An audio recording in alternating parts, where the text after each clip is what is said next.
Ya, selamat pagi, shalom semua. Wah, kita sudah berganti bulan, ya. Ini udah masuk bulan Juni, ya, bulan yang baru. Ya, kalau bulan Mei kemarin, ada yang ingat temanya apa? Tetaplah berdoa. Wah, keren banget ya. Tetaplah berdoa. Dan bulan ini kita akan sama-sama membahas tentang ini, Kingdom Lifestyle. Ya, bicara tentang gaya hidup kerajaan Allah. Karena yang saya tahu, yang sama-sama kita yakini bahwa keselamatan tuh bukan cuman bicara tentang surga. Setuju saudara?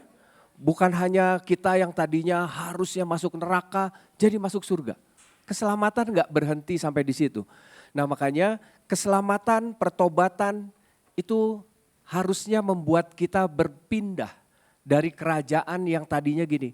Kerajaan itu saya yang punya, saya yang atur. Kerajaan saya. Nah tapi setelah kita terima Yesus, kita masuk dalam kerajaan Allah, kita mengizinkan Allah yang memerintah dalam kehidupan kita. Setuju saudara? Bukan tentang surga neraka saja. Tapi pertanyaannya gini, siapa yang memerintah kita setelah kita bertobat? Amin. Siapa yang memerintah kita? Nah makanya ini, Yesus tidak hanya menyelamatkan kita dari hukuman dosa, tetapi juga membawa kita masuk dalam kerajaannya. Masuk dalam kerajaan Allah. Artinya gini loh, Allah yang memerintah dalam kehidupan kita. Ada prioritas yang berubah, ada status yang berubah. Kita menjadi warga kerajaan Allah dan kita membiarkan Allah memerintah hidup kita sepenuhnya. Artinya mungkin ada banyak pola pikir, ada banyak kebiasaan atau ada banyak gaya hidup yang tidak sesuai dengan firman Tuhan. Itu harus kita lepaskan, harus kita tinggalkan. Kita berpindah kehidupan yang dipimpin oleh kebenaran firman Tuhan. Setuju saudara? Fokusnya bukan tentang diri kita sendiri saja. Fokusnya bukan tentang aku saja. Kalau saudara ingat 2 minggu lalu, Ko Aril ada sharing tentang secukupnya. Berikanlah kami makanan kami yang secukupnya. Saudara ingat cerita itu? Secukupnya. Bagaimana kita seringkali mengumpulkan barang-barang yang gak perlu. Ada kresek yang dikumpulin, ada wadah-wadah plastik yang dikumpulin, saudara ingat itu? Dasarnya karena gini, takut kurang, takut nanti waktu perlu kita nggak ada. Kita hidup didorong dengan ketakutan. Waktu kita hidup fokusnya hanya karena takut, biasanya gini, kita akan fokus dengan diri kita sendiri. Ini mah takut kurang, jangan dibagi, jangan dibuang, kumpulin dulu. Kita takut. Kita takut susah, takut kurang yang akhirnya membuat kita hidup hanya didorong dengan rasa takut. Nggak heran biasanya hidup kita berfokus dengan diri kita sendiri. Hidup kita hanya tentang aku, hanya tentang bagaimana aku, bagaimana saya. Nah yang menariknya masalah yang sama tentang ketakutan, kekhawatiran juga dialami pada zaman Yesus dulu. Ya. Dan Yesus mengingatkan kita, ayat yang sama-sama kita baca tadi. Nah Matius 6 ayat yang ke-33. Kalau saudara baca secara keseluruhan ayat ini bicara tentang hal kekhawatiran. Ya, judul perikopnya hal kekhawatiran. Seringkali kita takut waktu kita menghadapi hidup, kita takut. Nah tapi ini yang Yesus katakan. Matius 6 ayat yang ke-33. Tetapi carilah dahulu kerajaan Allah dan kebenarannya. Maka semuanya itu akan ditambahkan kepadamu. Saya berharap saudara nanti di rumah baca seluruhannya ya, Matius 6 itu bagus. Dan yang menarik gini, Yesus gak cuman bilang udah jangan khawatir, gak gitu. Tapi Yesus menasihatinya ini, carilah dahulu kerajaan Allah dan kebenarannya. Maka semuanya akan ditambahkan. Seringkali kan ayat ini dipahami sebagai rumus berkat. Jujur saudara? Ada banyak orang yang bilang cari Tuhan dulu nanti kamu pasti diberkati. Cari Tuhan dulu pasti nanti ditambahkan. Apalagi kalau saudara lihat kata ditambahkan itu punya arti ditambahkan berulang-ulang. Gitu katanya tuh gitu, arti kata ditambahkan di situ. Tapi yang saya mau bilang bahwa gini loh, kata carilah itu bukan sesuatu yang supaya gini, supaya kita mendapat apa yang kita mau. Tapi carilah di sini bicara tentang renungkan untuk dapat memahami. Coba direnungkan, coba diselidiki sebenarnya apa sih kerajaan Allah. Dan di situ ada kata dahulu itu bicara tentang yang pertama dan yang utama. Carilah dahulu. Makanya kalau Yesus bilang carilah dahulu kerajaan Allah, itu artinya itu tuh yang di bawah saudara. Jadikan Allah sebagai prioritas utama dalam hidupmu. Maka jangan buru-buru kita selalu berpikir yang penting saya ditambahkan Pak. Saya senang kata ditambahkan itu. Kita seringkali menggunakan ayat ini sebagai rumus berkat. Oh saya diberkati kalau saya cari Tuhan dulu. Gak ada yang salah dengan itu. Tapi ayat ini gak berbicara tentang itu saudara. Kerajaan Allah bicara tentang Allah yang memimpin. Makanya masalah terbesar manusia adalah gini loh. Kita pengen atur hidup kita sebagaimana yang kita mau. Setuju saudara?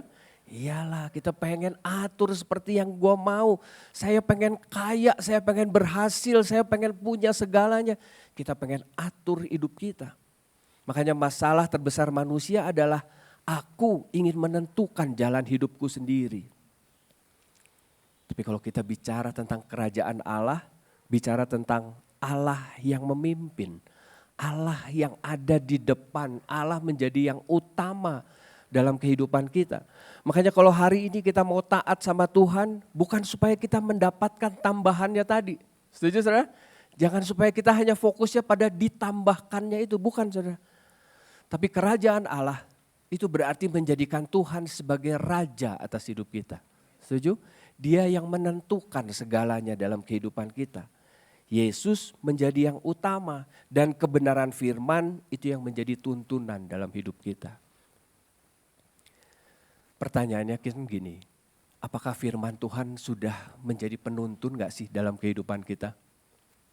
Apakah kalau firman Tuhan bilang kita harus mengampuni, apakah kita mau mengampuni? Apakah kalau firman Tuhan harus bilangnya tentang memberi, apakah kita akan memberi? Nah nanti 3 minggu ke depan kita akan sama-sama belajar praktek. Ya, sepanjang bulan ini kita akan sama-sama praktek. Mungkin minggu depan kita akan membahas tentang mengampuni. Bagaimana susahnya mengampuni. Ada amin? Enggak mudah mengampuni. Ya, bagaimana nanti minggu berikutnya Ko Isman ada sharing tentang memberi. Bagaimana sulitnya memberi. Karena kan pada dasarnya kita tuh egois, betul gak sih saudara? Kita tuh manusia tuh egois. Saya kemarin ada kumpul dengan beberapa home leader membahas tentang ini. Dia bilang semua susah. Mengampuni susah, memberi susah. Nanti akhir bulan kita belajar tentang kekhawatiran. Oh saya hidupnya selalu khawatir Pak. Jadi betapa sulitnya kita untuk berjalan dalam rencana Allah. Berjalan dalam pimpinan Allah. Tapi sama-sama kita mau belajar. Dan kuncinya itu ini saudara. Bahwa kerajaan Allah itu berarti menjadikan Yesus sebagai penguasa atas hidup kita. Artinya gini, kalau firman Tuhan bilang ayo mengampuni, ayo lakukan mengampuni. Memang kekuatannya bukan dari kita, setuju saudara? Kekuatannya bukan dari kita lah, kita orang-orang yang jahat, pendendam dan kita susah buat ngampunin. Tapi sekali lagi izinkan kebenaran firman, izinkan Tuhan yang menjadi penguasa atas hidup kita. Nah, minggu ini saya berharap kita bisa sama-sama belajar untuk melakukan. Ya, nanti minggu-minggu ke depan kita akan sama-sama diingatkan tentang mengampuni, memberi, dan hidup bebas dari kekhawatiran. Nah, saat kita mau melakukan apa yang Tuhan perintahkan, biasanya akan banyak tantangan. Gak mudah Pak untuk berjalan dalam kebenaran firman. Setuju saudara? Susah lah. Nah ini salah satunya yang menghambat kita. Kecenderungan hati manusia untuk mencari berhala. Setuju gak saudara? Awal tahun ini kita udah bahas tentang berhala. Ada banyak hal yang menghalangi kita untuk menjadi pelaku firman. Karena berhala itu selalu bicara tentang apa? Apa untungnya buat saya? Kalau saya mengampuni, apa untungnya buat saya? Kalau saya memberi, apa untungnya buat saya? Kalau kita nggak mendapat keuntungan, biasanya kita nggak mau. Dan kita mulai berpikir, nggak usah, kita nggak usah. Kita mulai pilih-pilih ayat dan kita mulai membanding-bandingkan hidup kita dengan orang. Oh dia juga nggak ngasih kok, hidupnya baik-baik aja kok. Ada banyak berhala yang menghalangi kita untuk menjadi pelaku firman. Makanya poin ini yuk sama-sama kita mengecek apa yang sebenarnya menghalangi kita untuk menjadi pelaku firman. Salah satunya ini Matius 6 ayat yang ke-24. Tak seorang pun dapat mengabdi kepada dua tuan, karena jika demikian ia akan membenci yang seorang dan mengasihi yang lain. Atau ia akan setia kepada yang seorang dan tidak mengindahkan yang lain. Kamu tidak dapat mengabdi kepada Allah dan kepada Mamon. Saudara lihat, ketika berhala itu sejajar dengan Allah, maka kita akan mulai memilih-milih apa yang kita mau lakukan, apa yang tidak kita lakukan. Kita mulai memilih-milih ayat. Padahal kita tahu, sepakat tadi bahwa Allah harusnya menjadi penguasa atas hidup kita. Amin.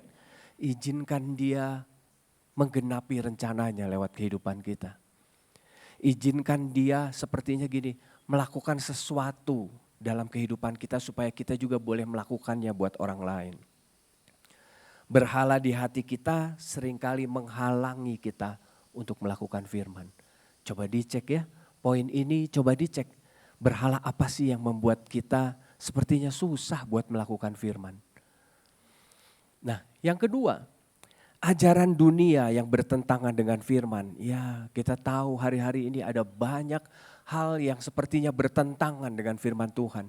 Dunia selalu bicara tentang sistem nilai hidup tanpa Tuhan dan memberontak kepada kehendaknya. Natur dosa kita selalu ingin melawan Tuhan.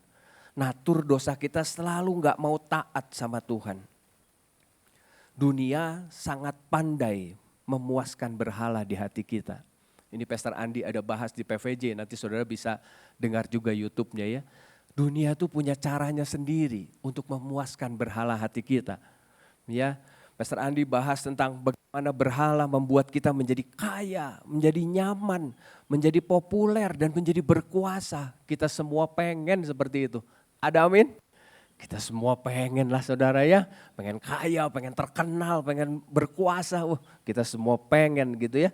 Nah tapi Kolose mengingatkan kita ini, Kolose 2 ayatnya yang ke-8. Hati-hatilah supaya jangan ada yang menawan kamu dengan filsafatnya yang kosong dan palsu menurut ajaran turun-temurun dan roh-roh dunia, tetapi tidak menurut Kristus. Ada banyak ajaran-ajaran yang dunia yang mengajarkan gini, hidup kamu itu tentang kamu loh. Hidup lu itu tentang lu, gak usah mikirin orang, semua tentang lu. Firman Tuhan selalu melawan itu. Firman Tuhan selalu bilang bahwa Yesus menjadi pusat kehidupan kita, amin. Tapi dunia seringkali menawarkan, mengajarkan bahwa kita adalah pusat kehidupan kita. Dunia selalu mengajarkan bahwa keberhargaan itu bicara tentang apa yang kita punya. Apa yang kita punya, apa yang kita miliki. Semakin kita banyak, semakin kamu berharga. Tapi firman Tuhan bilang kita berharga karena Kristus sudah mati buat kita. Amin. Kita orang-orang yang harusnya binasa, tapi ditolong, diampuni sama Tuhan. Saya cuma berharap kita bisa sama-sama memperhatikan apa yang masuk dalam pikiran kita hari-hari ini. Dunia selalu mengajarkan hal-hal yang bersenter pada aku, semuanya tentang aku. Nah, maka kita harus ingat bahwa gini loh saudara, kasih Allah itu seharusnya menjadi yang terutama yang kita alami terlebih dahulu. Waktu kita gak mengalami kasihnya Tuhan, kita akan susah untuk membagikannya buat orang lain. Waktu kasih Allah gak menjadi yang utama dalam hidup kita, biasanya fokus hidup kita hanya tentang aku. Ya, nah ini ada satu ayat, Yohanes 1 ayat yang ke-14. Sama-sama kita baca. Firman itu telah menjadi manusia dan diam di antara kita, dan kita telah melihat kemuliaannya, yaitu kemuliaan yang diberikan kepadanya sebagai anak tunggal Bapa. Penuh apa saudara? Penuh kasih karunia dan kebenaran. Ada kasih karunia yang harus kita alami dulu dan gini, ada kebenaran yang harusnya kita lakukan. Setuju saudara? Bahwa kasih karunia gak pernah berhenti hanya untuk kita nikmati saja. Ada kebenaran yang harus kita lakukan. Nah makanya ini Kasih karunia itu bicara tentang kasihnya Tuhan yang mengubahkan. Memberi kesempatan baru buat kita. Kasih yang mengampuni kita, orang-orang yang harusnya binasa. Tapi juga ada kebenaran. Kebenaran bicara tentang cara Allah yang memandang kehidupan sesuai dengan firman. Bagaimana hidup yang sesungguhnya seperti yang Tuhan rencanakan. Bukan seperti yang saya rencanakan. Kebenaran itu selalu bicara tentang apa yang Allah katakan lewat firman-Nya. Maka gini, kalau kita nggak pernah bergaul sama firman, kita nggak pernah baca firman, kita nggak tahu saudara apa yang namanya kebenaran. Setuju saudara? Makanya bukan tentang harus baca firman, enggak gitu saudara. Tapi karena kebenaran itu, firman itu yang akan menuntun kehidupan kita. Kita perlu baca. Setuju saudara? Nah, makanya poin yang kedua yang saya mau sampaikan, kerajaannya berhubungan dengan kebenarannya. Kerajaan Allah enggak berhenti hanya sebatas gini, Allah yang memimpin kehidupan kita. Tapi pertanyaannya gini, apakah hidup kita sesuai enggak dengan apa yang firman Tuhan katakan? Nah, kebenarannya itu memiliki arti kehidupan yang benar. Hidup yang sesuai dengan firman Tuhan. Berintegritas. Hidup dalam kekudusan. Tidak menghakimi. Tidak munafik. Ini secara umum arti kata kebenaran dalam ayat itu. Hidup benar bicara tentang hidup sesuai dengan firman Tuhan. Berintegritas. Berarti ketaatan yang teguh dalam semua keadaan. Setuju saudara ya? Mau dilihat orang, gak dilihat orang, hidup mah harus benar. Benar saudara ya? Ada istri, gak ada istri, harus setia. Gak boleh selingkuh. Amin saudara ya? Ada bos, gak ada bos, gak boleh korupsi. Itu berintegritas. Artinya siapapun ada yang melihat atau enggak, kita berintegritas karena kita tahu bahwa Tuhan menjadi penguasa atas hidup kita. Nah, hidup dalam kekudusan, kita tidak membiarkan sakit hati, sampah-sampah luka itu ada dalam kehidupan kita. Hiduplah kudus saudara. Kudus gak selalu bicara tentang berzina. Kudus gak selalu bicara tentang tidak setia. Ketika kita mengumpulkan sampah dalam hidup kita, luka, kepahitan kita simpan, itu membuat hati kita jadi gak kudus. Apalagi arti kebenarannya, tidak menghakimi. Wah, kita sering banget nih ya menghakimi ya. Saudara pernah menghakimi? Belum apa-apa kan suka lihat orang gini, wah semua bener lah. Saudara pernah gitu? Sering ya, baru lihat yoga sebentar, semua bener lah ya. Kita bisa membaca orang, kita bisa menilai orang, mungkin ada lah. Tapi menghakimi itu bukan hak kita. Setuju saudara? Menghakimi itu kan sepertinya kita memutuskan jauh ke depan sebelum terjadi apa-apa. Menghakimi. Udah gak bener lah. Tenang dulu saudara, tenang dulu. Saya dari muda sering banget dihakimi saudara. Ya, bahkan sampai hari ini teman-teman saya seperjuangan melihat saya jadi pendeta itu menjadi sesuatu yang mustahil buat mereka. Gak mungkin Surya jadi pendeta. Tapi saya bilang, lu lihat YouTube-nya pasti ada Surya Prabha. Betul saudara, mereka tuh gak yakin. Baru kemarin hari Jumat saya kumpul dengan beberapa orang lama. Wah dia bilang, gua gak percaya lu jadi pendeta. Saya cuma mau bilang kasih karunia memampukan kita untuk berubah. Amin saudara, kasih karunia lagi. Nah, dan yang terakhir kebenaran itu bicara tentang tidak munafik saudara. Tidak munafik, jadi orang apa adanya, mukanya satu aja. Jangan banyak muka, setuju saudara? Jangan banyak muka, tidak munafik. Ya, kadang kan di gereja beda, pakai topeng yang beda, nanti di rumah beda, di tempat kerja beda. Saya cuma mau bilang hidup dalam kebenaran itu memiliki arti hidup yang tidak munafik. Ya, hiduplah apa adanya. Nah, menarik nih, arti kata munafik itu memerankan suatu lakon yang tidak mewakili dirinya. Berpura-pura, bersandiwara. Saya berharap kita gak ada yang seperti itu. Amin saudara? Hiduplah dalam kebenaran, hiduplah seperti apa yang Tuhan inginkan dalam kehidupan kita. Makanya kerajaan Allah bicara tentang Allah yang memerintah hidup kita. Dan kebenarannya bicara tentang bagaimana kita hidup di bawah pemerintahan itu. Setuju?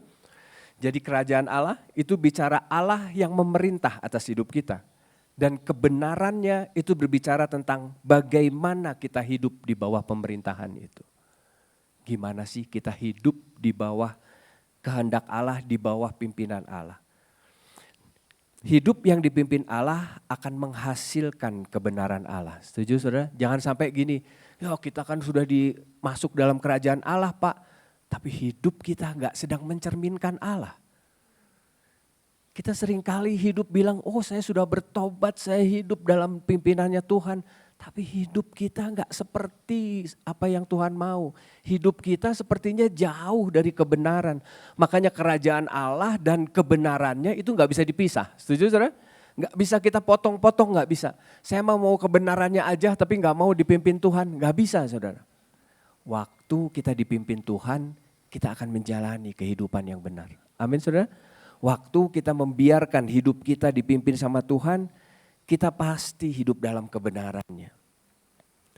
Makanya saya berharap gini, kata carilah dahulu kerajaan Allah dan kebenarannya, itu jangan dipotong-potong. Amin saudara?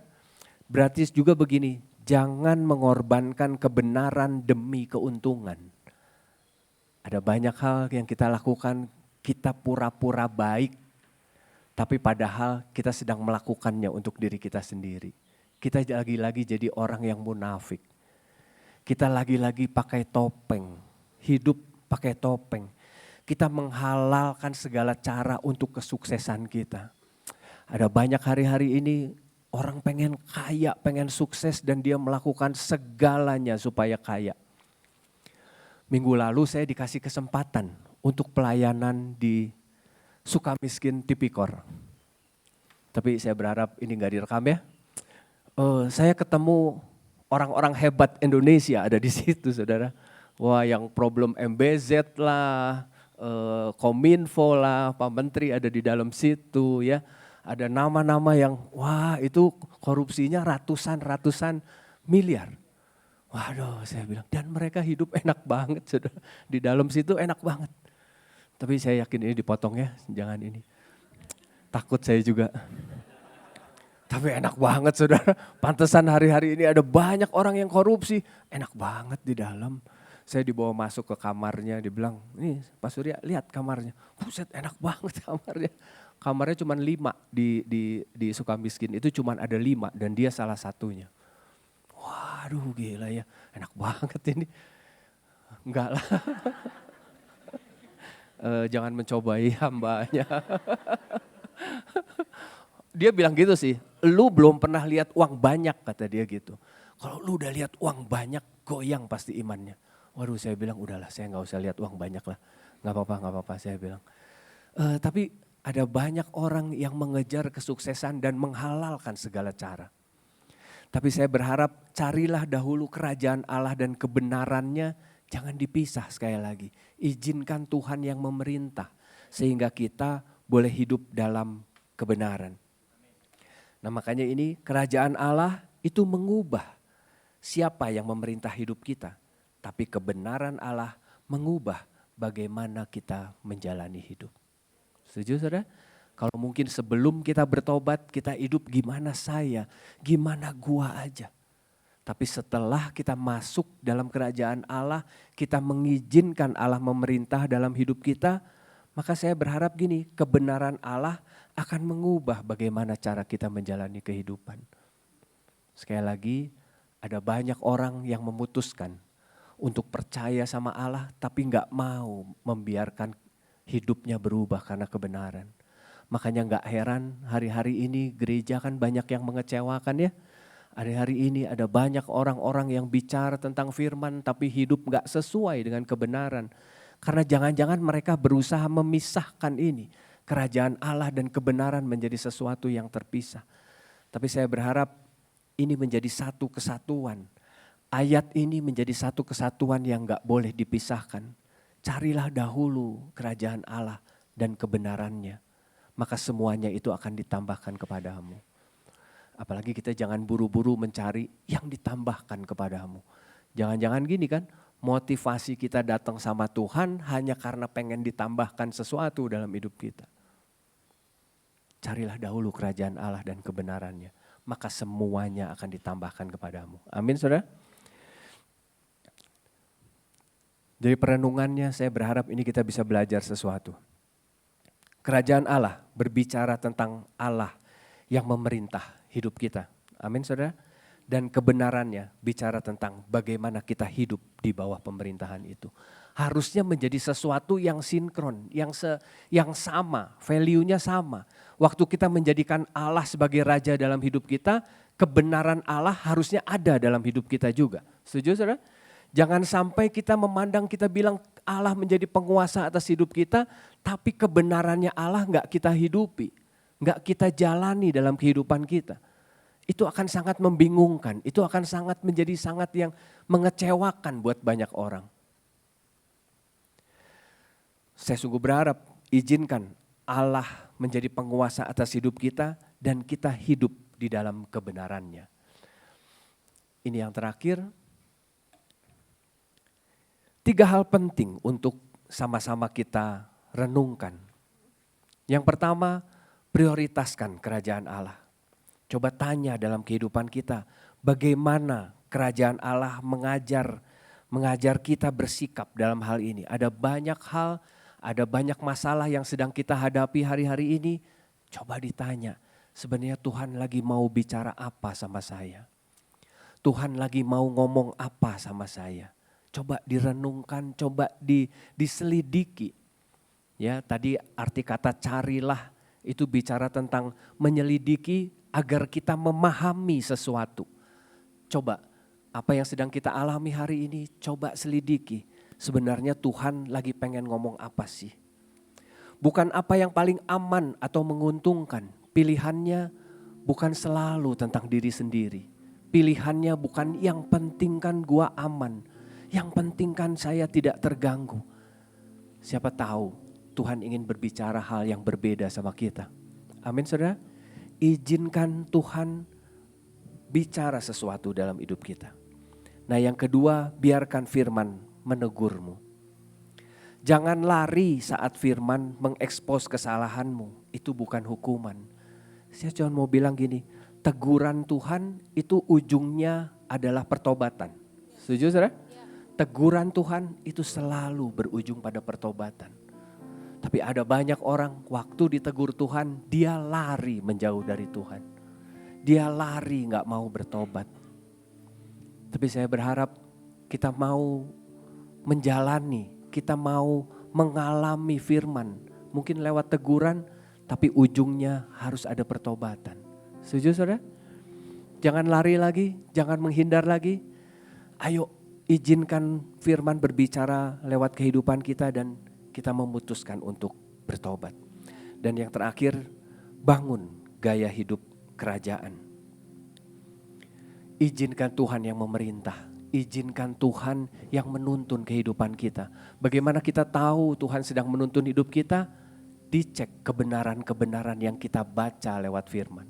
Sekali lagi, kalau kita gak pernah baca firman, kita gak tahu kebenarannya, susah saudara.